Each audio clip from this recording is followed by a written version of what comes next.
15 do mês de dezembro de 2016, na sede da Procuradoria da República do Estado de Goiás, presença do Procurador da República A.T. Correia Filho, Rafael Feliceu Rodrigues Barbosa, compareceu o senhor Carlos José Fadigas de Souza Filho, CPF 56640170582, devidamente acompanhado por seus advogados, Pier Paulo Cruz Botini, OAB São Paulo 163657, e Walter Pedrosa Barreto Júnior, OAB Bahia 20.344, a fim de prestar depoimento em razão da celebração de acordo de colaboração com o Ministério Público Federal. Nesse momento, todos os presentes são cientificados da proibição do uso de quaisquer instrumentos de gravação ou registro de áudio ou vídeo próprios e declaram não estar fazendo uso oculto ou simulado de qualquer equipamento sob as penas legais. Observadas todas as cautelas de sigilo determinadas, atendendo aos ditames da Lei 12.850 de 2013, notadamente quanto ao disposto nos artigos 4º a 7º, pergunta ao senhor Carlos José Fadigas de Souza Filho. Os advogados ora presentes são seus defensores legalmente nomeados para lhes assistir no presente ato? Sim. O senhor renuncia ao direito ao silêncio, reafirmando o compromisso legal de dizer a verdade? Sim. O senhor pretende colaborar de forma efetiva e voluntária com as investigações e processos criminais nos termos firmados com o Ministério Público Federal? Sim. O senhor, junto com seus defensores, autoriza expressamente e está ciente do registro audiovisual do presente ato de colaboração? Sim. O senhor está ciente de que os efeitos da colaboração premiada dependem de um ou mais dos resultados previstos no artigo 4º da Lei 12.850 de 2013? Sim. O senhor, no tocante ao anexo 6, REIC, pretende responder as perguntas formuladas? Sim. Então vamos às questões.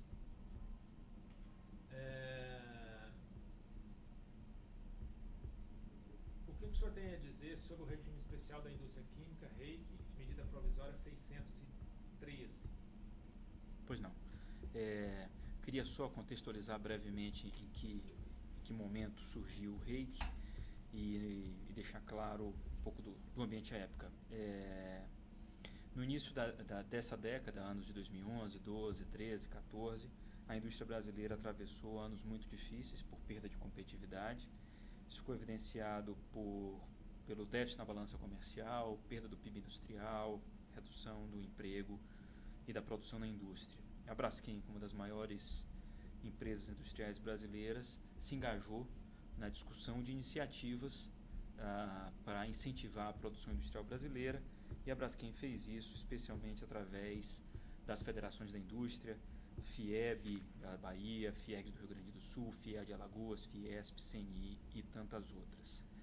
É importante deixar claro que tantas dificuldades da indústria quanto as propostas de política de defesa da indústria e de incentivo à indústria foram objeto de ampla discussão na sociedade. Isso foi muito discutido, muito coberto pela imprensa, muito debatido no Congresso também, e a própria indústria química, junto com o jornal Valor Econômico, chegou a promover um seminário sobre as dificuldades da indústria, nesse caso especificamente da indústria química. Então foi nesse contexto que surgiram algumas iniciativas, como eu comentava, para a indústria, entre elas o REIC, que é a sigla para Regime Especial da Indústria Química, mais especificamente uma redução de tributação para a indústria química, daí o especial para a indústria química, que veio dentro da medida provisória 613. A medida provisória 613 cobria inclusive outros temas, né? Como é que o REIC surgiu dentro de um contexto também. No segundo semestre de 2011 foi lançado pelo governo federal o Plano Brasil Maior, que buscava novamente incentivar o desenvolvimento econômico. Dentro do Plano Brasil Maior foram criados 19 conselhos de competitividade, entre eles o Conselho de Competitividade do Setor Químico. E aí o Conselho de Competitividade do Setor Químico foi bastante amplo. Ele contou com diversos agentes do governo, BNDES, Ministério da Indústria e Comércio, de Ciência e Tecnologia, de Planejamento, Gestão, Orçamento e Gestão, Ministério das Minas e Energia, a BDI, que é a Agência Brasileira de Desenvolvimento Industrial, INPI, FINEP, Ministério da Fazenda. No setor privado também uma série de associações da indústria, a Abiquim, a Abrafas, a Abiplast, a Abimac, ANDA, também se engajaram, a CNI se engajou, os trabalhadores da indústria química se engajaram, CUT, Força Sindical, UGT, várias empresas químicas se engajaram também, Petrobras, Braskem, Ultra, Carbocloro, Vale, Unigel, Elequeiroz. Então, é um grupo grande, vários órgãos do governo, agências de desenvolvimento, os trabalhadores da indústria preocupados com a situação da indústria brasileira, várias empresas brasileiras e associações, para a construção de uma política de setor. A coordenação do conselho ficou na mão do BNDES, aí especificamente da equipe técnica do BNDES. O BNDES tem uma equipe técnica dedicada ao setor de química e petroquímica, e foram eles que coordenaram todo o trabalho. A indústria brasileira enfrentava uma concorrência dura em relação à indústria americana, que tinha matéria-prima muito mais barata, que era o gás do xisto, conhecido como shale gas também. Então, por conta da situação difícil da indústria, foi que o Conselho de Competitividade chegou a uma proposta de reduzir a tributação, reduzir a carga fiscal sobre as matérias-primas da indústria petroquímica, para viabilizar a operação da indústria brasileira. A gente já vivia também cenários de dificuldade de operação de algumas plantas do setor, fechamento de plantas e tudo mais. O acompanhamento da tramitação da medida provisória 613 foi efetuada por vários executivos, o acompanhamento, né? Por vários executivos do grupo, até porque a medida contemplava também do interesse de mais de uma empresa do grupo, né? Só um parênteses. Essa medida provisória, ela foi baixada especificamente para tratar desse assunto, ou durante a tramitação dela é que se teve a ideia de incluir através de emendas esses assuntos, digamos assim, esse tratamento fiscal favorecido? Pelo que eu me recordo, ela não foi adicionada a uma outra emenda, via emenda num MP que já existia. A medida provisória tinha como objetivo incentivar a indústria de etanol, é um outro tema, e a indústria química. Então, ela nasceu um pouco com esse objetivo, sim. Certo. Porque aqui, pelo que o senhor está falando, o senhor já está falando da tramitação da medida provisória no Congresso. Perfeito. Mas a gente gostaria de saber também do precedente, ou da gestação dessa medida provisória dentro do Poder Executivo. Perfeito. O senhor tem algum conhecimento a respeito de como se deu isso?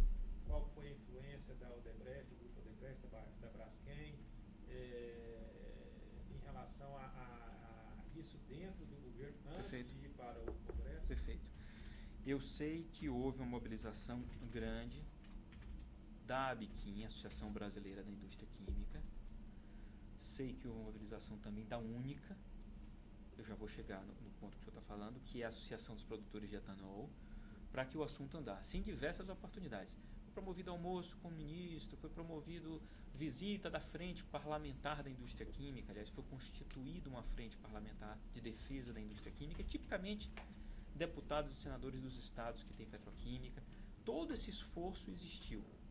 E eu sei também, foi pedido que a Petrobras, lembrando que o ministro Guido Mantega era presidente do Conselho da Petrobras, acionista da Braskem, então pedimos também que a Petrobras levasse o pleito ao ministro da Fazenda, em benefício de uma subsidiária da Petrobras, e a Odebrecht fez a mesma coisa.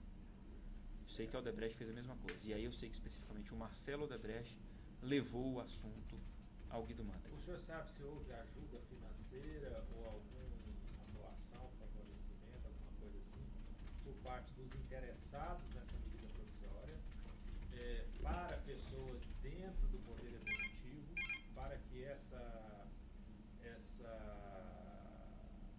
medida provisória fosse editada e encaminhada ao Congresso Nacional?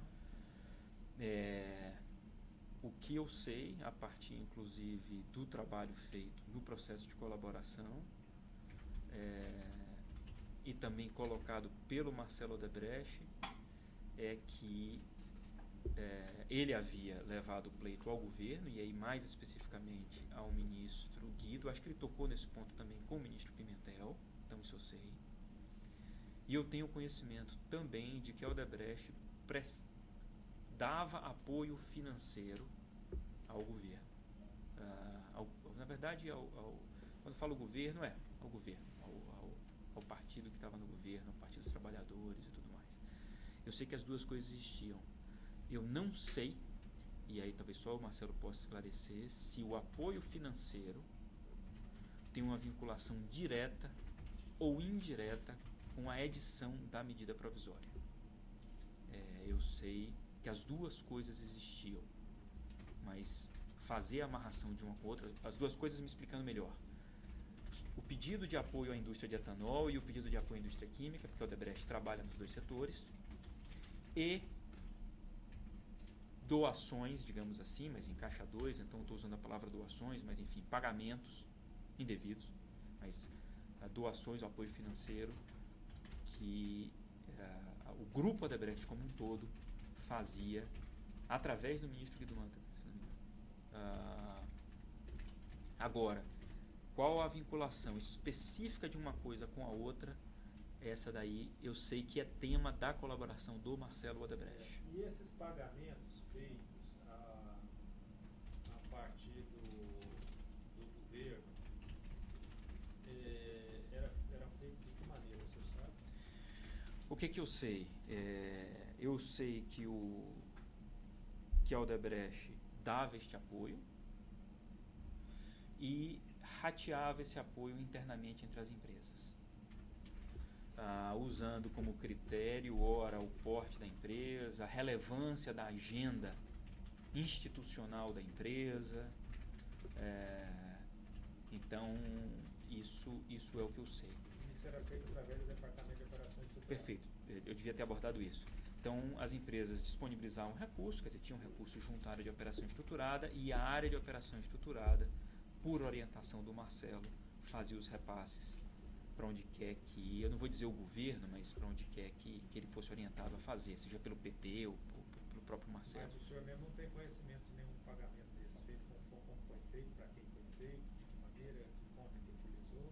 Não, exceto informações de novo de imprensa, eu acho que não vem ao caso, de apoios dados a marqueteiro e tudo mais, mas essa relação era do Marcelo, especificamente no que diz respeito ao ministro Guido Mantega e as demandas feitas para o ministro a ele e como elas eram atendidas. Eu não... Certo. Então você pode continuar dando o seu barulho antes de eu interromper. Perfeito, obrigado. E aí agora, portanto, com a medida provisória dentro do Congresso Nacional para ser aprovada, depois da edição dela, houve uma mobilização pela aprovação dessa medida provisória. Ela atendia o interesse de mais de uma empresa do grupo, motivo pelo qual o Marcelo Odebrecht, o Cláudio Melo se envolveram, além de vários outros executivos que se envolveram de formas diferentes. Eu comentei brevemente que eu próprio, junto com a Biquim, tivemos lá pleiteando a concessão do rei, que a única fez lá seus esforços também, e a equipe da Odebrecht Agroindustrial, que cuida do assunto, também fez seus esforços. De novo, eu vou me remeter novamente a um alinhamento tido com o Marcelo, onde o meu esforço deveria se dar. Vou me remeter de novo ao alinhamento tido com o Marcelo quando eu assumi a Braskem. De novo, a minha atuação deveria se dar através das federações de indústria, associação de indústria, e a relação política era administrada no nível da Odebrecht S.A. E aí o Marcelo cuidava um pouco da relação com o Poder Executivo, o Cláudio com o Poder Legislativo, para tramitar essa medida. Aí, consultando minhas anotações, levantei os e-mails da época para rememorar de fato aí esses temas. Houve um problema na Câmara dos Deputados, o Cláudio cuidava dessa tramitação, informava o Marcelo Odebrecht como é que estava essa tramitação, e alguns executivos estavam copiados nesses e-mails do Cláudio, principalmente o presidente da área química, que era eu, da empresa química, e o presidente da empresa de etanol, que era um colega meu, colega de grupo Odebrecht, digamos assim. Parece que o governo inseriu uma emenda que não tinha a ver com o propósito final da medida provisória, que falava de portos secos. Enquanto o tema principal da emenda já estava alinhado com o Congresso, esse tema de porto seco não estava. Isso travou a aprovação da emenda. Cláudio alertou o Marcelo, e Marcelo buscou o apoio do ministro Guido Mantega para resolver o assunto. Buscou através do assessor dele, Sérgio B-A-T-H, né? Bath.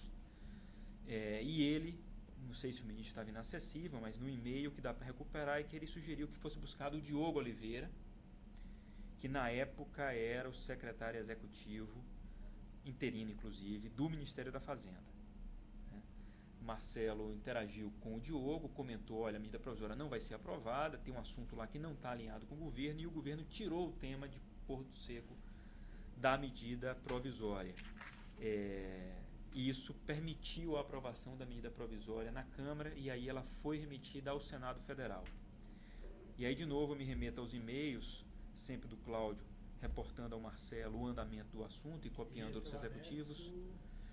Esse deve estar aí entre 6.3 e 6.4 Esse 6.2, que é um e-mail do Marcelo para o Cláudio, falando do Diogo e que vão tirar tudo do Porto Seco da MP.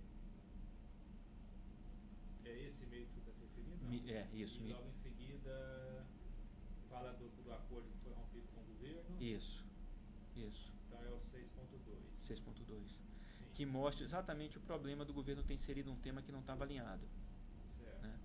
E aí o Marcelo busca o ministro, consegue que esse tema que não estava alinhado fosse retirado, e aí no tema que estava alinhado, que era os temas restantes da MP, a MP transitou na Câmara e foi aprovada. Certo. Talvez essa aprovação na Câmara esteja relatada no anexo 6.3.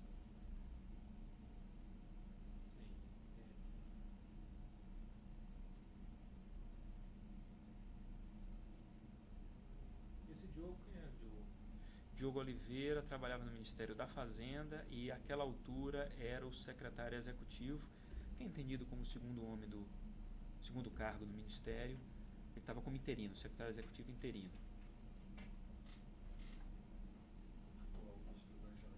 Atual ministro do Planejamento, Orçamento e Gestão. Sigo em frente? Deixa eu pensar mais na frente.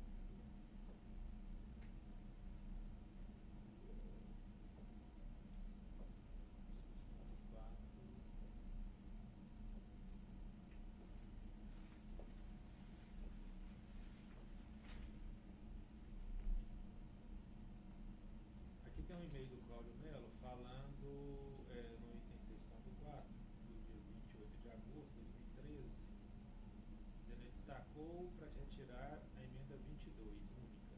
Essa emenda 22 é do Porto Seco, não? Não, aí já é um outro tema, aí é na tramitação do Senado. Certo. Já mandei via Raizen e Bet procurá-lo, mas no fundo a razão é outra. Cláudio Melo Filho. O que ele quis dizer com isso? Primeiro, quem é Raizen e Bet, e o que ele quis dizer com no fundo a razão é outra? Na tramitação do Senado, o senador Eunício Oliveira propôs a retirada de uma emenda, a emenda 22, que, pelo que eu verifiquei depois, era uma emenda que interessava o setor de etanol. Lembrando sempre que essa medida provisória não tratava só de química, tratava também de etanol. E aí Cláudio foi acionado e ele disse: olha, já estou sabendo que houve esse pedido de retirada da emenda 22 e já avisei aí a Raizen, que é uma empresa de produção de etanol, uma empresa grande inclusive, se não me engano do grupo Cosan, e a Bet, que era à época a presidente executiva, Elizabeth Farina, se não me engano, presidente executiva da Associação dos Produtores de Etanol. E aí o Cláudio diz: mas no fundo a razão é outra. E aí o Marcelo, se não me engano, se eu me recordo bem dessa sequência de e-mail, pergunta o que ele ganha com isso. Ao que o Cláudio responde: o de sempre. Isso. O que significa isso? O que era o assunto? Eu acho que isso significa, criou a dificuldade para cobrar dinheiro para não obstruir. E o senhor sabe se foi pago? Cláudio me disse que sim. O senador Eunício Oliveira foi uma das pessoas que recebeu dinheiro para a aprovação da medida provisória 613. Isso aqui foi falado mais à frente? Vai estar colocado um pouco mais à frente, doutor. Quer dizer, na verdade, é exatamente esse o ponto. Depois da conversa do Cláudio com o Eunício, o tema voltou à normalidade, quer dizer, o destaque, a medida provisória, a emenda 22 permaneceu, e o assunto foi aprovado no Senado, sendo, portanto, aprovado finalmente. Já tinha passado na Câmara, passou no Senado.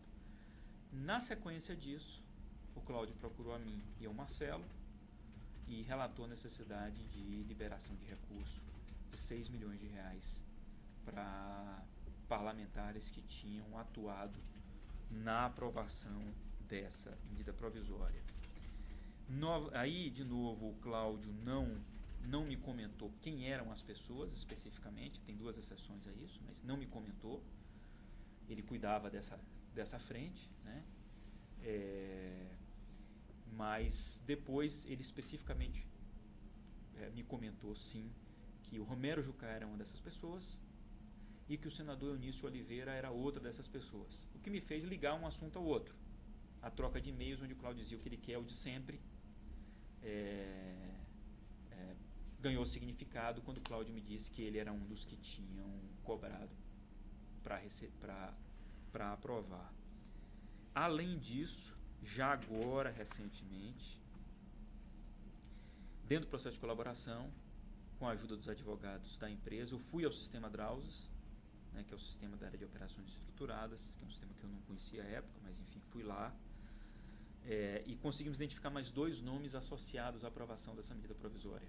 Lá, junto com o Eunício e com o Romero Jucá, constam também os deputados Lúcio Vieira Lima e o, à época, deputado, hoje presidente da Câmara, Rodrigo Maia. Só um instante, Sr. Carlos. O senhor se recorda dos codinomes pelos quais os senadores Romero Jucá e Eunício Oliveira eram classificados no sistema? De memória, parece que é Índio para o senador Eunício Oliveira, e o Romero Jucá eu não sei. Romero Jucá eu não sei. Eu sei dos outros 2. O Lúcio Vieira Lima estava associado na planilha ao codinome, ao apelido Bitelo, e o Rodrigo Maia estava na planilha associado ao codinome Botafogo.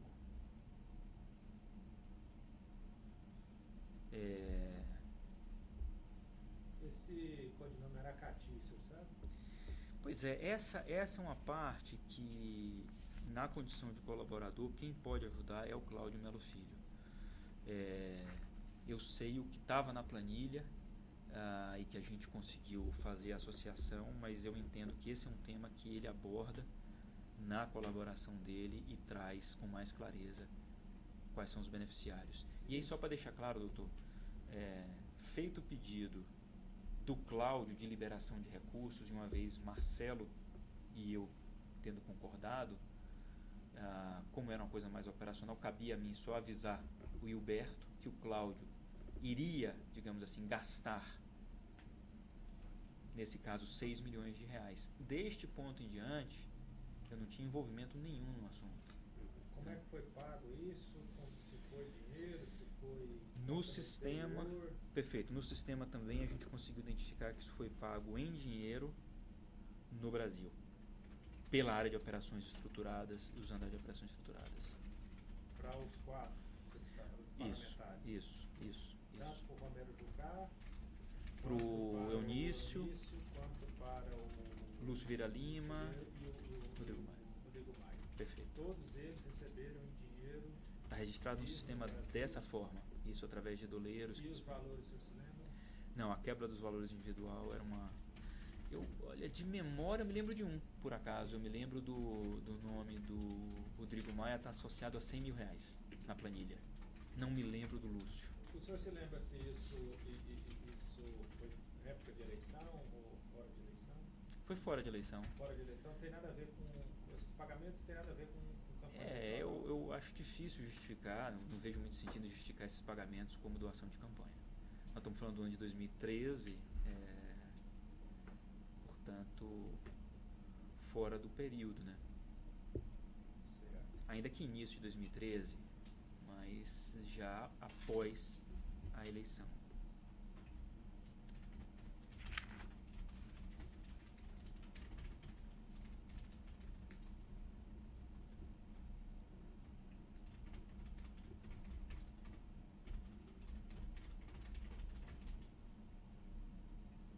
Tem mais alguma coisa que o senhor gostaria de esclarecer? Sim, eu gostaria de colocar só um ponto, doutor, que para mim, novamente, é importante. Esse regime foi construído com enorme transparência, participação de vários ministérios, participação de sindicato dos trabalhadores,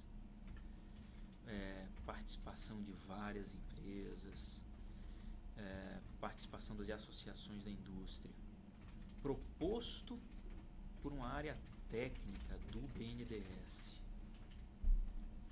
Eu tomo isso, aí é a minha interpretação, mas eu tomo isso como indicação de legitimidade desse incentivo fiscal. É uma avaliação minha, né? Claro, não é um atestado de legitimidade, mas eu interpreto que esse amplo envolvimento com uma proposta construída de forma tão ampla. E um segundo ponto ainda em relação ao REIC, esse é um incentivo que está para entrar no seu 5º ano. Já atravessou 2 governos federais, 2 presidentes da República, 4 ministros da Fazenda. E a manutenção desse incentivo ao longo todo esse período de tempo, em administrações diferentes, inclusive na Fazenda, eu entendo que, de alguma forma, nada é absoluto, né, mas de alguma forma indica também que era um incentivo que tinha alguma legitimidade. De novo, não é um incentivo só para a Braskem. Ele abrange 50 empresas do setor químico brasileiro, que é um dos maiores setores industriais brasileiros. Era só isso que eu queria acrescentar. Obrigado pela oportunidade. Alguma pergunta? Deixa eu botar. Então vamos encerrar.